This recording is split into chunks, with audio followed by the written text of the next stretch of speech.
مزید آگے بڑھنے سے پہلے ہمارے چینل کو ضرور سبسکرائب کر لیں اور ساتھ میں لگے بیل آئیکن کو دبا دیں۔ اعوذ باللہ من الشیطان الرجیم، بسم اللہ الرحمن الرحیم۔ لاکھوں کروڑوں درود و سلام محمد وآل محمد پر۔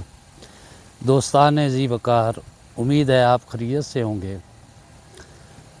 ہمارا آج کا جو ویلاگ ہے اس کا عنوان ہے مٹھوں کی سوجن، ریشہ وغیرہ یا بعض اوقات تھانوا جسے کہتے ہیں۔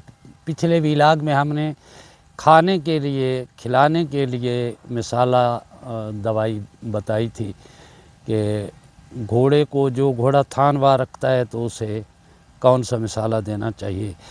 آج کا جو ہمارا عنوان ہے وہ ہے بیرونی علاج، اس کی سوزش کی مالش۔ تو اس کے لیے آپ ایسا کریں کہ آپ 1 پاؤ لیں اس کا تلوں کا تیل،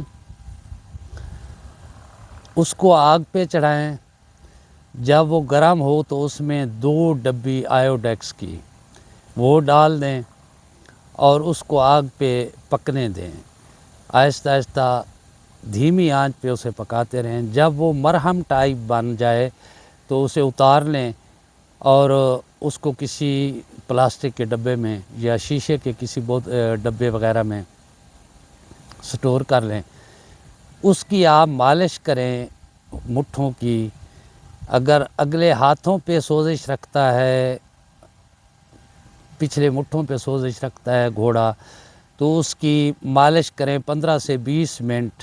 وہ مرہم لگاتے جائیں اور دونوں ہاتھوں سے اسے اچھی طرح ملتے جائیں تاکہ وہ صحیح جذب ہو جائے۔ تو یہ آپ مالش کر کے آپ نے اسے چھوڑ دینا ہے، اوپر کوئی پٹی وغیرہ یا وہ باندھنے کی ضرورت نہیں ہے۔ تو آپ 24 گھنٹے کے بعد یہ دہرا سکتے ہیں، یعنی ایک دن آپ نے 10 بجے مالش کی تو دوسرے دن 10 بجے دوبارہ اس کی مالش کریں، پھر تیسرے دن 3-4 دن انشاءاللہ آپ کریں گے تو یہ جو ان کی سوجن ہے یہ بالکل ختم ہو جائے گی، اور اس کے جو مٹھے ہیں، اس کی جو نلیاں ہیں وہ اپنی جینون پوزیشن میں آ جائیں گے۔ اس کے بعد کی یہ احتیاط ہے کہ اس پہ خشک پٹی لپیٹے رکھیں، کبھی ٹھنڈا پانی ڈال دیا کریں۔ کوشش کریں اس کو جب آپ کام دے کر سواری سے واپس آئیں تو اس کی دونوں ہاتھوں سے اچھی طرح مالش کریں مٹھوں کی، نلیوں کی، تاکہ ان میں اگر کوئی ریشہ وغیرہ، کوئی خون وغیرہ اگر رک جائے یا ٹھہر جائے، جم جائے تو وہ ہاتھوں کی حرارت سے، مالش سے وہ رواں دواں رہے، چلتا رہے۔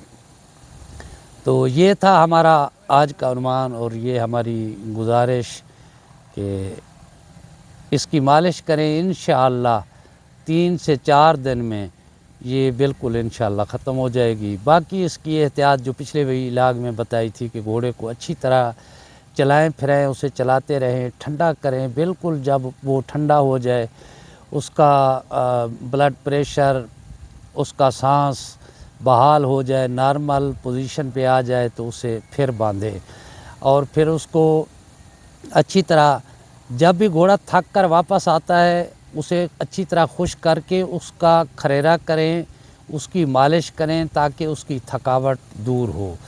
برش اچھی طرح کرنا چاہیے کہ اس کے جسم میں کوئی ریت کے ذرات، جب گھوڑے لیٹتے ہیں تو ان کی بالوں میں ریت وغیرہ، دھول وغیرہ یہ جم جاتی ہے، تو آپ کھرکھرا کریں گے، پھر اس کے بعد برش اچھی طرح سے کریں گے تو وہ جلد اس کی بالکل صاف ہو جائے گی۔ اس سے ایک تو یہ فائدہ ہوتا ہے کہ گھوڑے کی تھکان دور ہو جاتی ہے، ساتھ گھوڑے کی جلد کی جو چمک ہوتی ہے، اس کا جو لسٹر ہوتا ہے وہ قائم رہتا ہے۔ تو تھکا ہوا جو گھوڑا ہوتا ہے، لوگ آتے ہیں، آ کر گھوڑے کو باندھ دیا اور اس کو کھرکھرا وغیرہ نہ کیا، اس کی مالش نہ کی، گھوڑے تھکاوٹ کی وجہ سے نہ تو صحیح چارہ کھاتے ہیں اور نہ ان کو اپنا تھکاوٹ ویسے ہی ان کی رہ جاتی ہے، ان کو سکون نہیں ملتا، تھکاوٹ دور نہیں ہوتی۔ تو کوشش کریں جتنا جلدی ہو سکے اس کا کھرکھرا کریں، برش کریں، اس کی مالش کریں، نرم کپڑے سے اس کی مالش کرنی چاہیے، اس کو اچھی طرح اس کی جلد کو دھول مٹی سے صاف کرنا چاہیے۔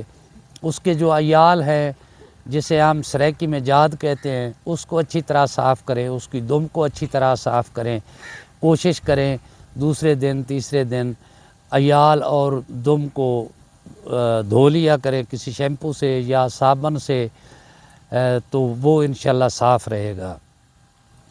تو یہ ہماری آج کی گزارش تھی، یہ ہمارا آج کا عنوان تھا۔